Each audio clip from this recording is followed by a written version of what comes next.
Matapos ang isang buwang pag-alagwa ng presyo ng petrolyo dahil sa giyera sa Middle East, sinabi po ng Energy Department na dapat asahan sa Martes ang malakihang rollback na higit pa sa tansya ng mga sources sa oil industry. Pero para po sa mga transport group, kulang pa yan. Mula sa Quezon City, nakatutukla si Katrina Son. Katrina?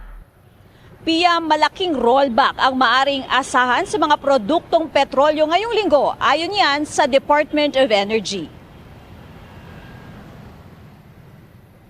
Sa kwenta ng Department of Energy, batay sa 5 araw na trading sa world market at foreign exchange, ang dapat na rollback sa Martes, halos 21 pesos per liter sa diesel, halos 5 pesos sa gasoline, at 8 pesos and 50 centavos sa kerosene. Taliwas ito sa projection ng oil industry sources na halos 9 to 11 pesos sa diesel at 1 peso and 50 centavos sa gasolina.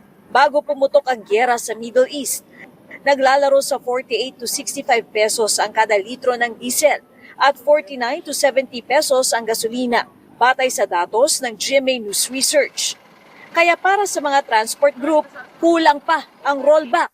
Malaki pa rin yung nawawalang kita ng ating mga driver. Kaya mas yung panawagan niya namin ay dapat ang rollback ay ibalik sa 55 pesos per liter na kung saan ito yung presyo ng January at ng February.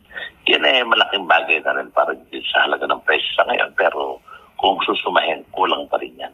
Sapagkat masyadong malaking itinaas, bababa ang rollback.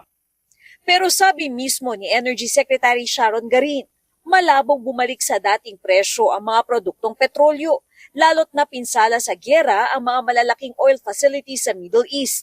It will take a long time, and kahit bababa man, hindi ganun kabilis at hindi ko ma-predict kung ano yung pinaka-lowest na abutan natin. Baka hindi na tayo aabot tulad ng dati na 60 pesos per liter yung diesel. Wala tayong choice kundi lumaban para sa buhay natin. Nakakalungkot naman.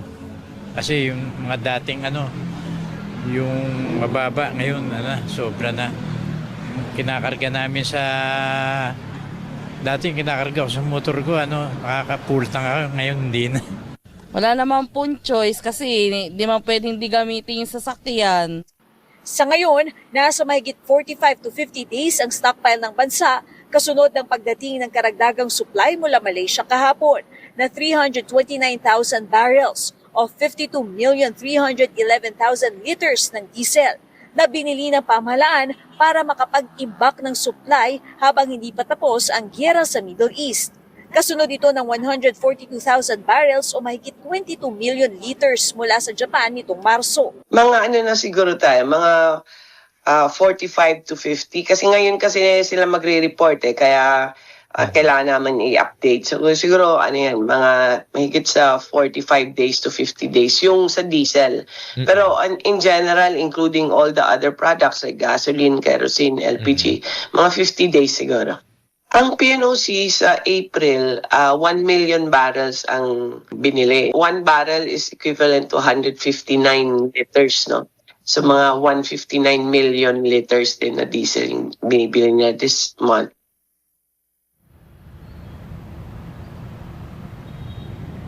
Pia, nakausap naman natin yung ibang mga driver dito kanina na nagpapagas at para sa kanila hindi na raw muna sila magpapa-full tank ngayon, aantayin na raw muna nila yung rollback sa susunod nga yan na linggo nang sa gayon ay kahit papaano makatipid-tipid daw sila. Pia? Maraming salamat, Katrina Son.